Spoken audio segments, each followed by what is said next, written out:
Good morning everyone, this is Shivani Agarwal. So today I will take the lecture on the topic of the software models. This is the very important topic of the software engineering. So we have to just start with the evolutionary prototyping model. So just we have to discuss all these topics in my previous video lectures. So let's just skip these topics. Now we move on. We start with the iterative enhancement model. So basically, what is iterative enhancement model? Iterative enhancement is same as the waterfall model, but there are fewer restrictions that we have not covered in the waterfall model. So basically, in the waterfall model, we don't release the project in the form of the number of release. We have to create the product in the one release only. But in the iterative enhancement model, we have a number of releases, number of cycles that we have to develop any project. So when we develop any project with number of releases, basically with each release we have additional functionality that is very much important for the customer point of view. So customers and developers specify many requirements that the customer wants and that is developed by the developers. So this document that we have to prepare with the discussion of the customer and the developer. This document known as the SRS document. That document name as software requirement specifications. Each and every requirement that we have to define, that requirement is in the priority level. So which requirement we have to cover first and which have to recover second, that is defined with the defined priorities that defined by the customer. So the developer develop these all the requirements that we have to prioritize according to the customer. So the customer satisfaction is improved in this particular case. So the developers implement the specified requirements with the defined cycle, and these cycle then again defined with the number of releases. So the basic cycle is like the SDLC, that is a software development life cycle, that is design, implementation, test based, but with the defined priorities. So each and every requirement that defined by the customer have a defined priority level. So this is the basic of the iterative enhancement model. So this is a diagram that I already defined, that all the requirements we have to take from the customer, then we have to prioritize each requirement, that what the customer wants, what we have to develop first, what we have to develop second. So this is developed with the number of phases. This is the build 1, build 2, build 3.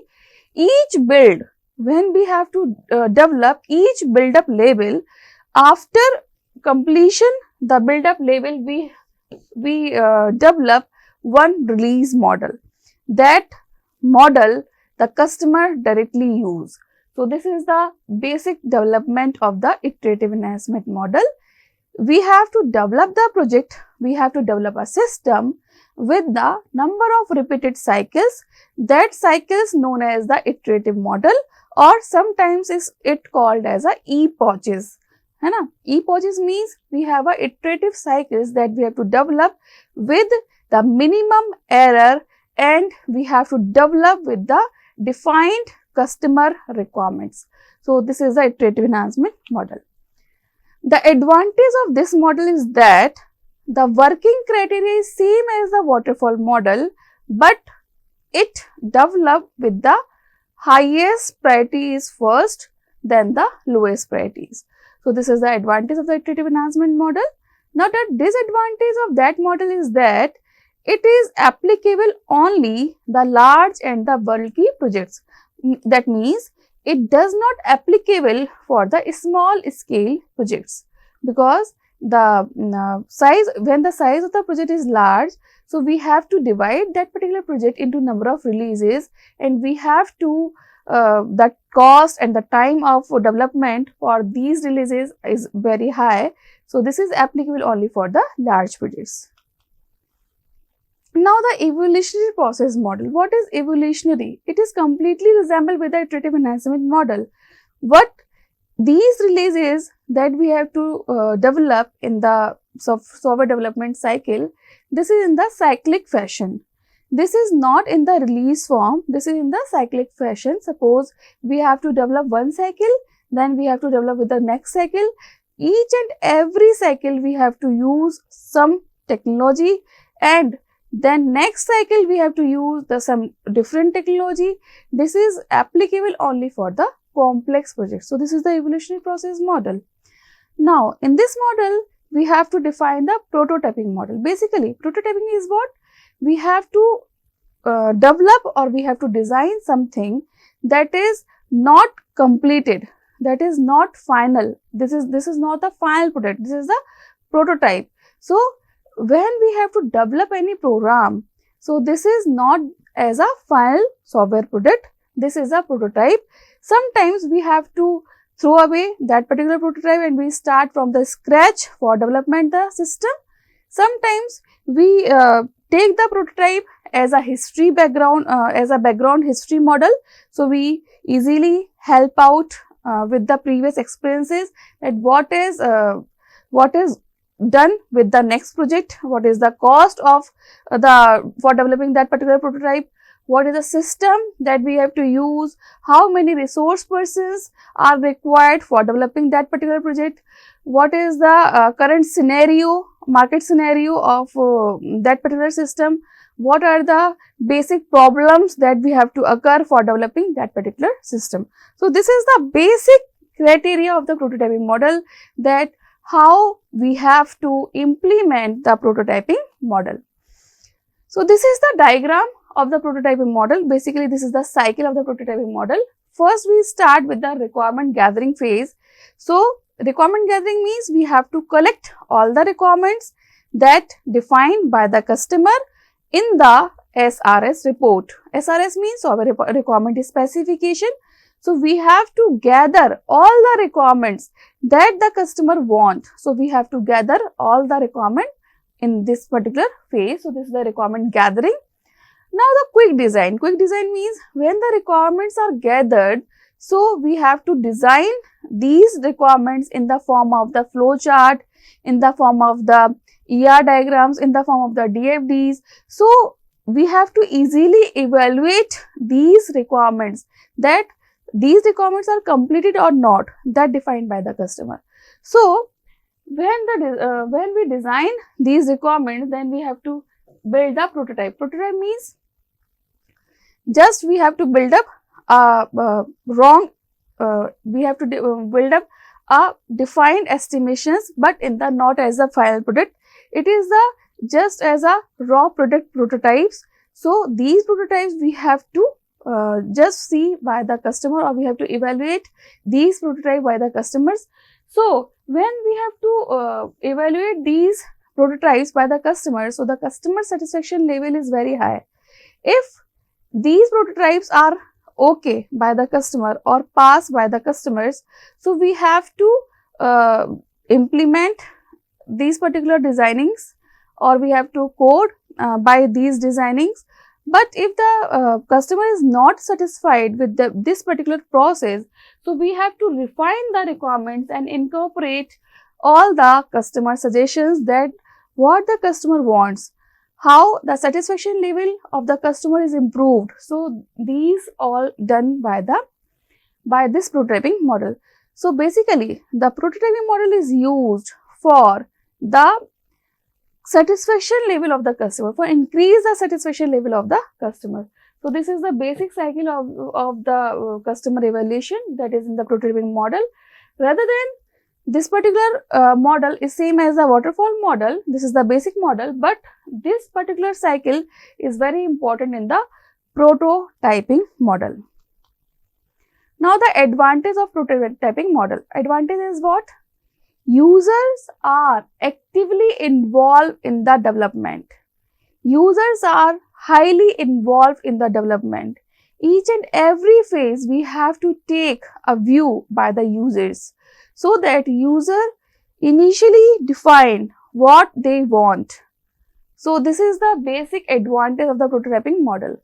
when the users are completely involved or active for the development process, so the satisfaction of the customer is completely improved. So this is the customer satisfaction exists because the customer can feel the product at the very early stages.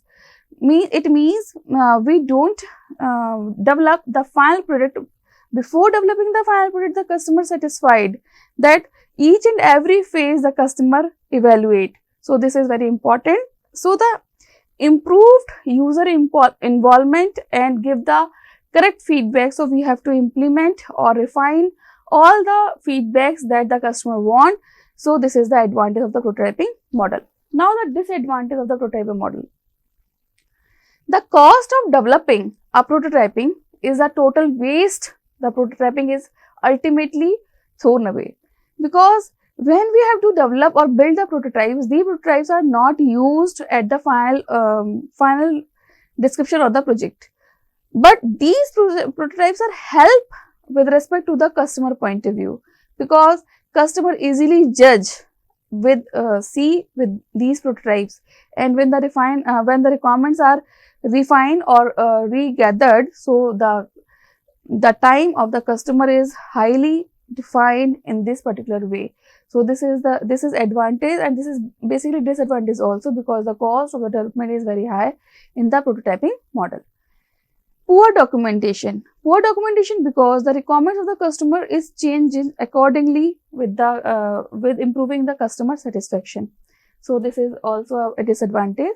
And the third point is that it is very difficult for software developers to accommodate all the changes according to the customer needs, because the customer demanded changes accordingly, time to time. It is not defined in the proper way. So these are the advantage and disadvantage of the prototyping model. So next model is the spiral model. So what is spiral model? Spiral means like as a spider that makes the spirals. So this is same as the spiral model. So basically, spiral model is recognized by the Very Boehm. This is the scientist's name. It is presented in 1986. The spiral model is presented in 1986. So what is the major factor that we have to incorporate with the spiral model, because we have the many other models. So the basic criteria that we have to use in the spiral model, that is the risk factor. Basically, the risk factor is involved only and only the spiral model, is incorporated only and only the spiral model. So the basic agenda of the spiral model is the risk evolution. So the important software projects have failed because project risks were neglected. So this model is used for the complex models. This model is used for the large projects that we have to fail. These projects are failed due to the project risk, because we have neglected this particular area. So this is the spiral model. So this is the diagram of the spiral model. Basically, the spiral model is divided into the 4 phases, 4 coordinates. First phase define the determine objectives, alternatives and the constants. What are the basic objective of that particular software? What are the number of alternative objectives that you have to required?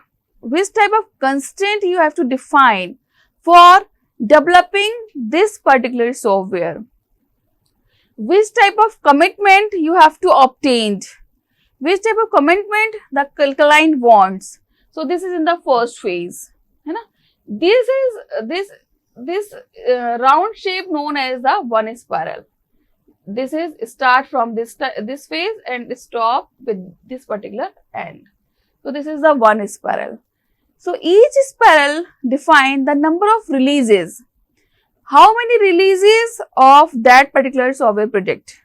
How many releases you have to define with this particular software development? So these are the each spiral defined as a number of release. So when you have to increase the release, then the spirals are increases. So this is basically completed with the 360 degrees. In the second phase we have to define the evaluate and the alternative solutions that we have to define for developing the software. Which type of solutions you have to use for developing that particular project? Which type of alternatives you have to define for that particular project? So, we define the alternative solutions, evaluation of these solutions, identify the risk and how we have to resolve these risks. So, this phase we have to define the basic is the risk analysis in this phase with respect to the number of prototypes with each release. So, this is the second phase. Now, in the third phase, we have to develop the software with the number of with the best optimal solution, because we have a number of alternative solutions in this phase. So, we have to find out the best way that how we have to achieve the success with respect to the software. So, in this phase we have to develop the software with define the basic implementation like as implement with design, validation and the verification, product design, integration of that design, unit testing and the detailed design. So, these all comes in this phase. So, this is the third phase. Now, the fourth phase is the review phase. This phase is the final phase of the development of the project, because in this phase we have to take a review by the customers so that we know about what the customer wants.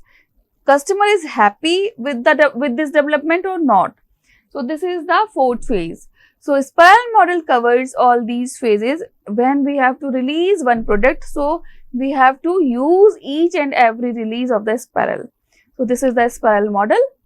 So, we have to define the descriptive way in the spiral model that the radial dimension of the model presents the cumulative cost, because when the spirals are increased, then the cost of the model is also increased, because each release we have a defined cost, and when we have the number of releases, then the cost of the spiral model is increased. And second thing, the angular dimension represents the progress made in completing each cycle. Each loop of the spiral from x-axis clockwise, that is a 360-degree dimension that I already explained in the diagram, that represents one phase. One spiral represents one phase that is completed with a 360-degree angle. One phase, because each and every phase is split into 4 factors. Just see in the diagram. Each and every spiral is split into the 4 phases, right? So, one phase is split into 4 sectors. First is planning, that is a determination of objective, alternates and constraints. Second is the risk analysis, that is define the alternative solutions, analyze these solutions and find out the optimal results, and find how we have to resolve these risks. Those are involved in this phase. Third is the development, that is the product development and the testing of the product, that is the unit testing, integration testing of these products. So, this is the development phase. And last is the assessment phase, that is the customer evaluation. So, this spiral model cover these 4 phases with respect to the number of spirals or number of releases. So, these are the advantage and disadvantage of the spiral model. First is the estimations, the budget, the schedule. This is the advantage, becomes realistic as the work progress, because we know about each release we have to define the project. Disadvantage, high cost, because sometimes the final product release we reach a very long time. So, this is the high cost, because each release have some cost. So, when number of releases, so the cost of the product is very high. Changing requirements can be accommodated. This is the advantage, but this is also a disadvantage, because when every time we accept all the changes, then the time or the risk factors are very high. So, this is also a disadvantage. Now, third is development can be divided into the smaller parts, and More risky parts can be developed earlier, which helps corrected the risk management. When we know that this product have some risk and we have to resolve this risk in the initial phases, so we have to develop the product with the easily risk resolution process.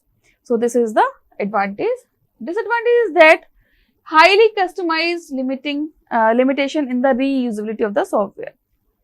Fourth advantage is that corrective feedback, because we take the assessment from the customer side and we easily refine the requirements and the judgments of the for developing of the software. So this is the fourth advantage. And the disadvantage is that time spent planning, because when we have to take all the factors that the customer wants, so we take we put the time for that particular planning. We take the time for refining these requirements, we take the time for resolving these issues. So this is also a disadvantage of the spiral model. I think it is clear now. Now in the next lecture we have to start with the red model. Thank you.